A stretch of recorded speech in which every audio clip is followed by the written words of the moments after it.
friends. I received a letter from Canada not very long ago in which a mother told me that her two children for a long time had been very quiet, and when they were quiet, she suspected they were up to some kind of mischief. One was a boy of 4 and the other little girl of 3. Finally, she found the boy in the attic. He had on his coat and his hat, and he was carrying a suitcase.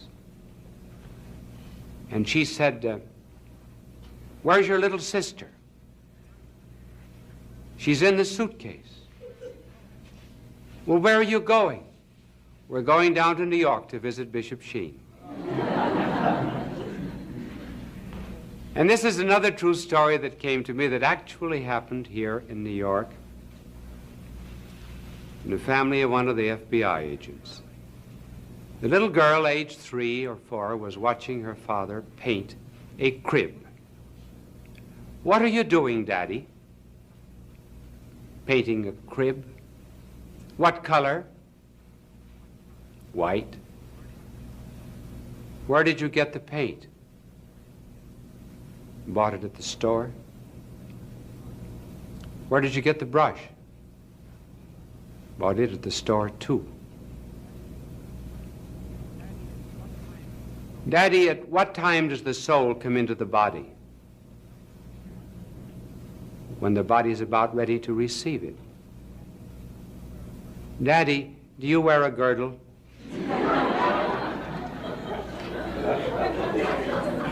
That's an example of how a child's mind flies from one subject to another, and shows also the result of listening to television. Late in February 1954, I gave a telecast on the death of Stalin. It was a funeral oration over the dictator. A few days later, on the 5th of March, his death was announced. We hope that what we're saying tonight will not be so prophetic. A word about the pattern of betrayal, the formula of world revolution. We're going to show the pattern by which the Soviet Union hopes to take over the world. This proceeds in 3 steps. We'll mention the 3 and then describe each of them. This first principle applies only to themselves, namely materialism. That is their philosophy of life. The second applies to themselves and to us. It is the myth of coexistence.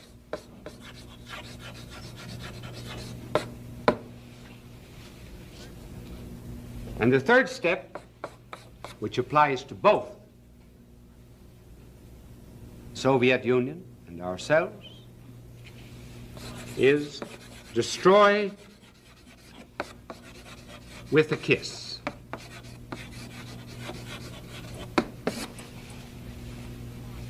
Now, this is the formula by which they have taken over so far about 33% of the world. 37 out of 100 people in the world are subject to them according to these ideas. First, materialism. Materialism, as you know, is their philosophy of life, which believes there's nothing but matter. There's no God, no soul. Now, why these 2 denials? They're intrinsic to communism. Why no God? Well, we can understand that. The second paragraph of our Declaration of Independence states that it is a self-evident principle that the Creator has endowed man with certain unalienable rights. In other words, we have rights and liberties, like freedom of press, freedom of conscience, freedom of association, which do not come from the government, which do not come from the will of a majority, which do not come from a state, These rights and liberties come to us from God. Therefore, the state cannot take them away. That is our principle. Now, they have to deny God, because that would be another source of rights than the state or the party. In order to build up this structure of theirs in which the party is supreme, they must hold that any right or liberty which the individual possesses comes to him from the party. Therefore, the party can take the rights and liberties away. But if there was a God, then there would be rights not dependent on the party. So they have to deny God. The second principle, there is no soul. Why that? Because the soul contemplates. And when one contemplates, one establishes personal relations with a reality which is not subject to social control. In other words, no one around me in society can control my thinking and my meditation. Now, communism cannot allow that. There may be no thoughts, no conclusions, no plans, except those approved by the government. And so their procedure is, first of all, to forestall any kind of contemplation by the soul by saying that it is a sign that you're a neurasthenic.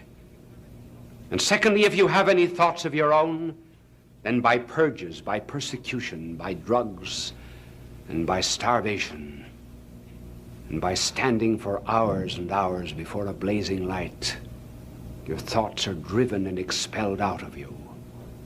There can be no soul. Otherwise, you would have a retreat into which you could enter, where you would be free from the state. That's principle number one. The next, in order to destroy, there must be the myth of coexistence. Lenin said, communism must make use of every lie, deceit, strategy, in order to further world revolution. Manuilsky, addressing the Soviet Congress, repeated something from the ancients: those whom the gods destroy, they must first make blind. In other words, they must deceive them. So the communists say, let us coexist in peace, peace, peace.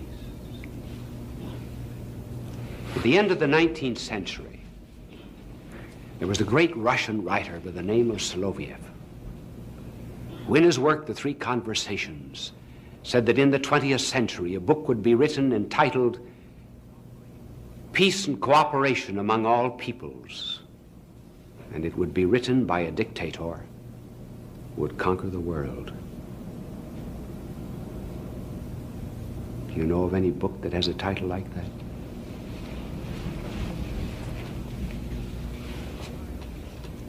Why coexistence? If, for example, listening to me, there's a young man and young woman in love, do you say, you, the young man, say to the young girl, let's coexist?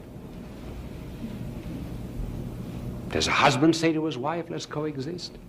Unless they're fighting.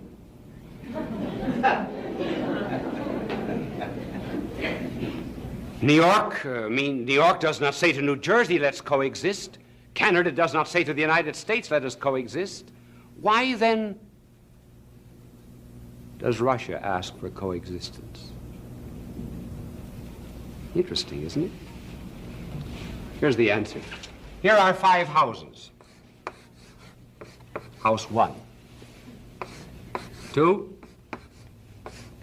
3, 4. Oh, that's all we'll draw. Houses.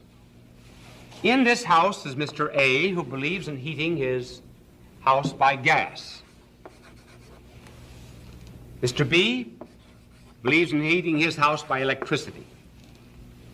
Mr. C, oil. Mr. D, what have I got left? Coal. I don't, in case there's some sponsors around the nation that are in his business, I want to get them all in.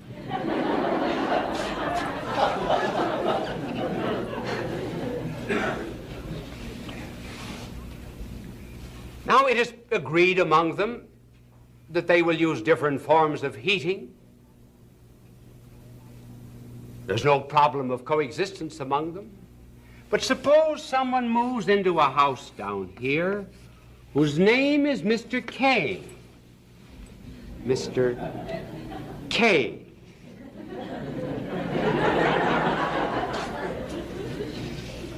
Mr. K is an arsonist. Mr. K believes in heating his house with the kindling from A, B, C, and D. Can there be that kind of coexistence? Why does he ask for coexistence? He asks that the peaceful relations that exist between nations, free-loving nations, should be applied to a nation that does not believe in peace and justice. There cannot be that kind of coexistence. It is only a sham and a snare and a delusion. Why do they ask then for coexistence? Well, the answer was given in an article that appeared in the Communist magazine of Russia in 1954, written by Leon Tivev. Leon Tivev in this article said Russia was strong when it was a question of armies, because they had more men, more arms than any other nations of the world, and the other nations of the world, and could walk over them. But now there's come the atomic bomb, and since the atomic bomb,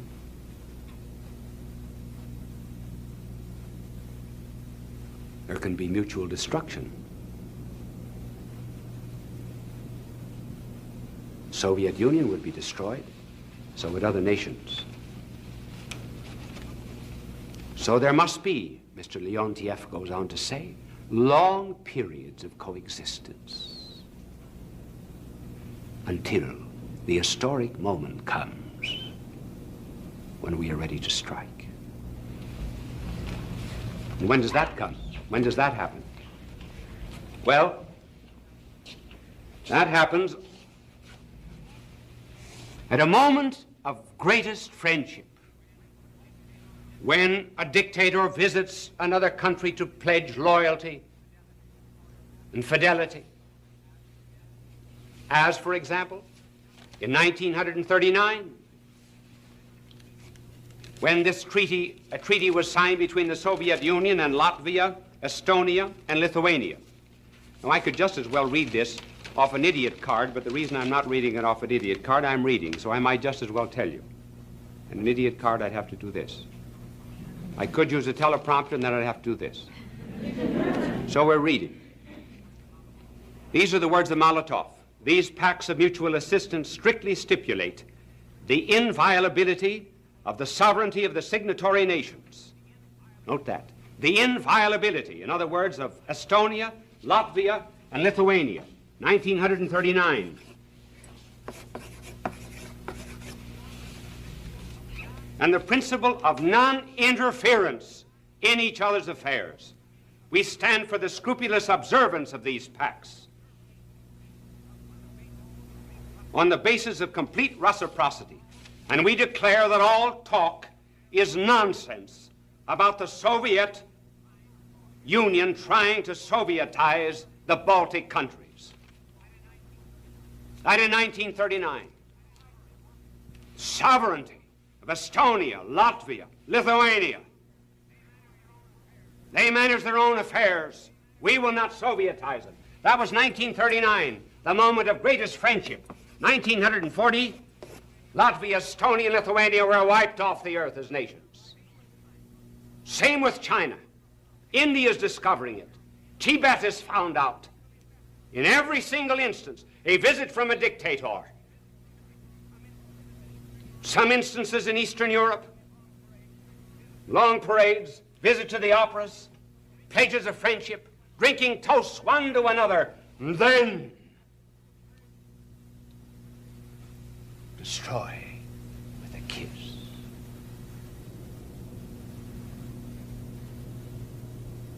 Where did they learn it? Where did this formula come from?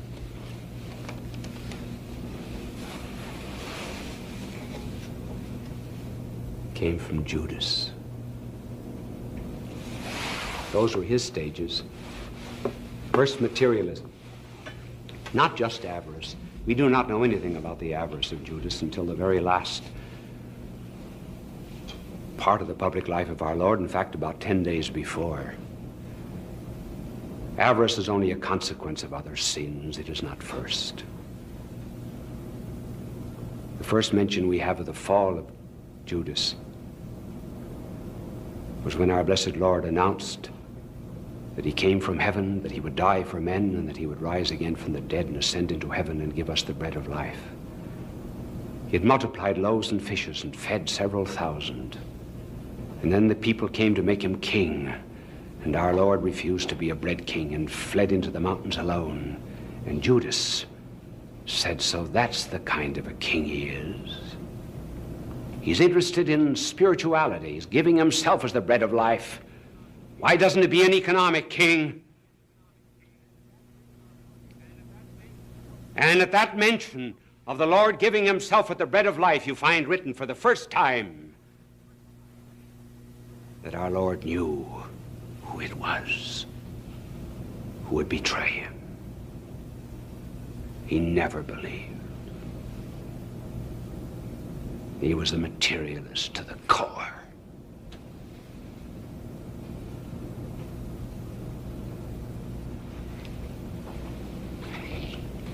But that was for himself. Materialism is for the Soviet Union. Judas's second stage. Coexist with others. Lie. Deceive. Put on a false front. Pretend you're a friend. Never let anyone know your intentions. Talk of peace, peace, peace. Did anyone suspect Judas? Of course, our Lord did, because he is the Son of God. But I mean among men. John was the only one. And John kept it to himself. None of the other apostles knew. I think Peter was under more suspicion than Judas. Because when our Lord called Peter Satan, that's when there opened up a quarrel among them as to who would be first.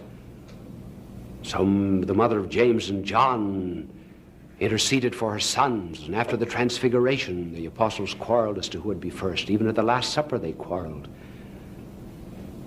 You say, but they knew that Judas was avaricious? Not necessarily. The night that Mary Magdalene poured ointment over the feet of our blessed Lord, all the other apostles, with the probable exception of John, joined in, saying, why could not this have been sold for 300 pence and given to the poor? Remember that Judas alone did not say it. The others did not know it was he. And then in the night of the Last Supper, our blessed Lord said,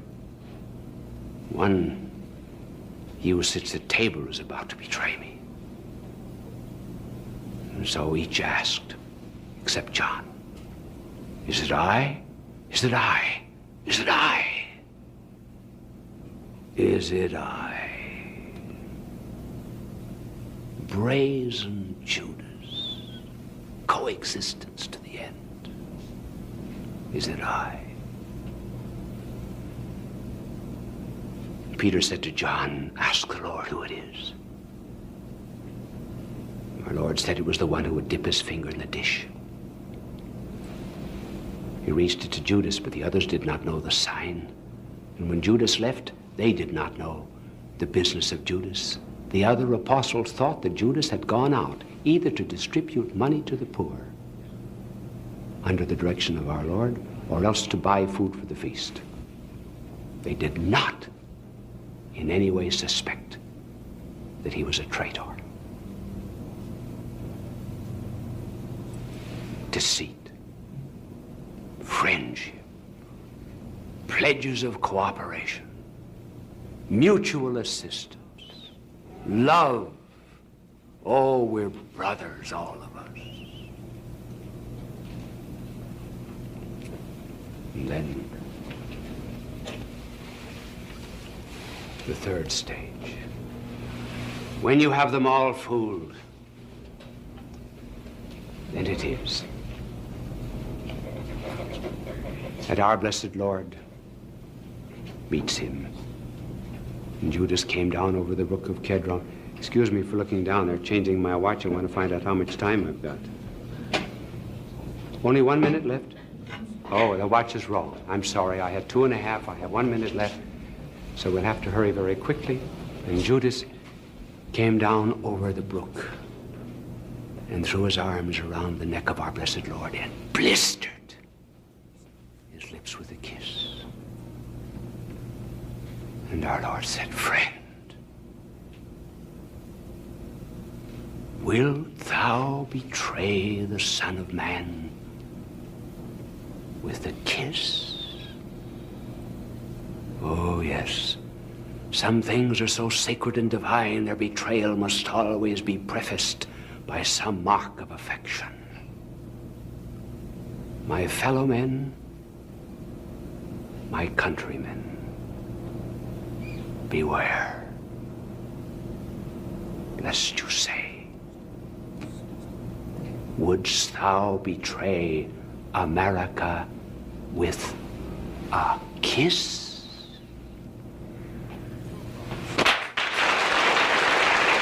Bishop Sheen will return in just a moment. Fulton J.Sheen, a man for all seasons. Bishop Sheen was a pioneer in Christian broadcasting. He produced thousands of radio shows and appeared on countless television programs. When he received television's Emmy Award, Bishop Sheen said, "Thank God for a good season." As you know, all of these telecasts are given for the benefit of the poor and the sick in Asia, Africa, Oceania, and other parts of the world. It is interesting how some people make sacrifices in order to help our cause. Here's a letter that just came in. I received an invitation to attend a dinner for the Soviet dictator at the cost of $12.50 per person. Inflation or not, there are better uses for $12.50. Therefore, I am enclosing my check for $12.50 for all of the poor and the hungry of the world for whom you care, and for those behind the iron and bamboo curtains. Perhaps sometime you'd like to do without a dinner with the Soviet dictator for the sake of the poor. Would you? Bye now, and God love you. Fulton J. Sheen is indeed a man for all seasons. He walked a paced beat, allowing us to glimpse his nature and ponder its worth and to enjoy its presence. When I was coming in to the airport the other day, there was a soldier who evidently had been away for a couple of years, and his wife was there, young wife, to meet him at the airport, and they had a very warm embrace, and he was looking over her shoulder as he embraced her, and he says, "Oh, there goes Kitty McCoy." And the wife said, "Who is she?" Oh, he said, "She was the stewardess on our flight." She said, "How did you know her name?" Oh, he says, "The names were up on the bulletin board. Pilot, co-pilot, stewardess." She said, "What was the pilot's name?"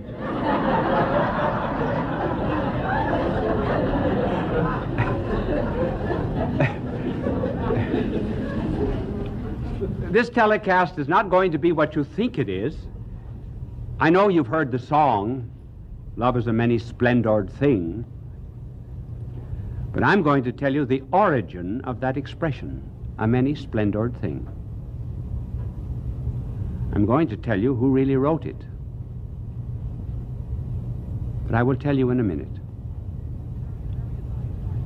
It is a very interesting life because it's somewhat related to our age, in which there is a fondness for flight from consciousness. What is there, anyway, in human nature that makes it rather anxious to evade and escape consciousness and responsibility. Alcohol, dope, sleeping tablets, whatever they happen to be. A way to avoid the responsibility of being awake. And I'm going to tell you the story of a man who had a flight from consciousness.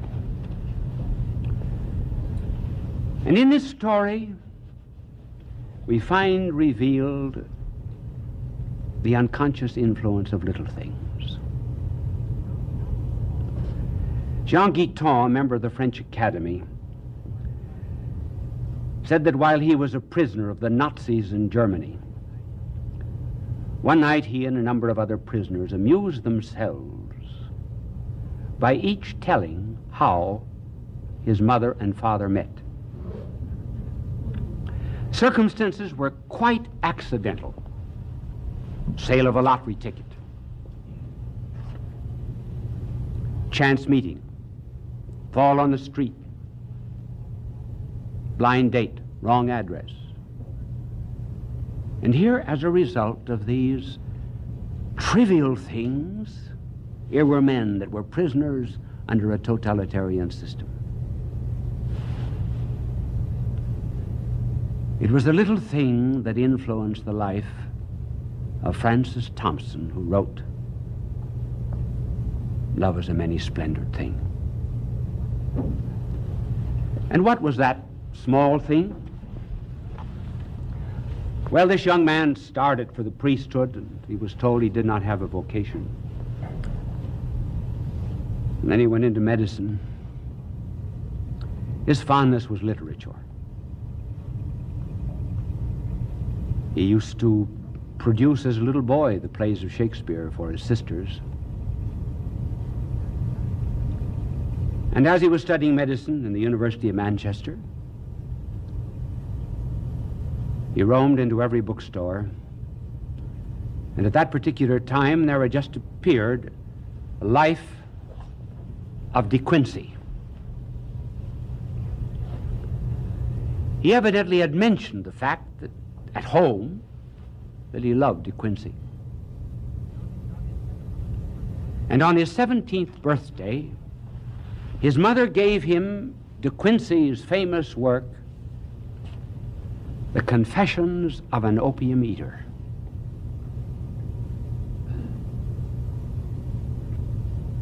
And his 17-year-old eyes fell upon this line of De Quincey.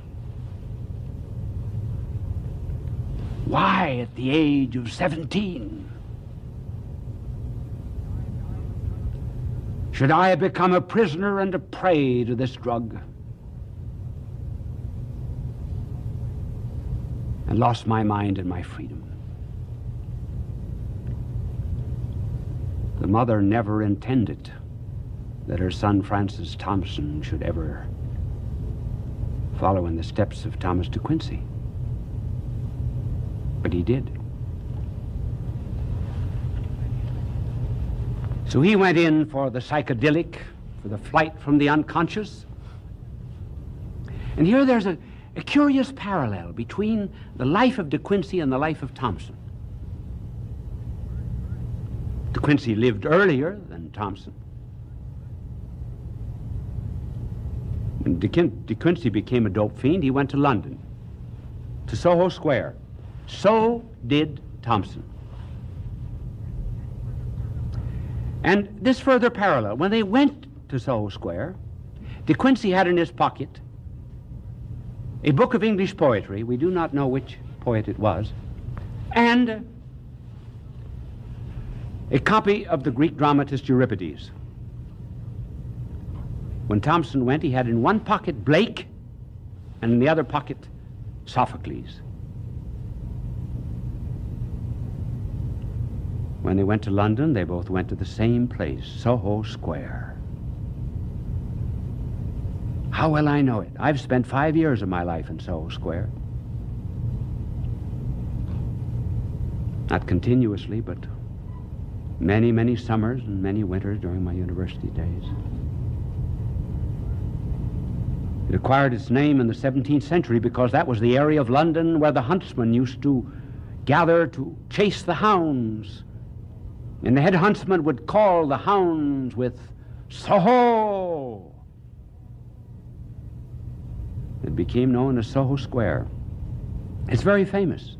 Just a block away is Greek Street.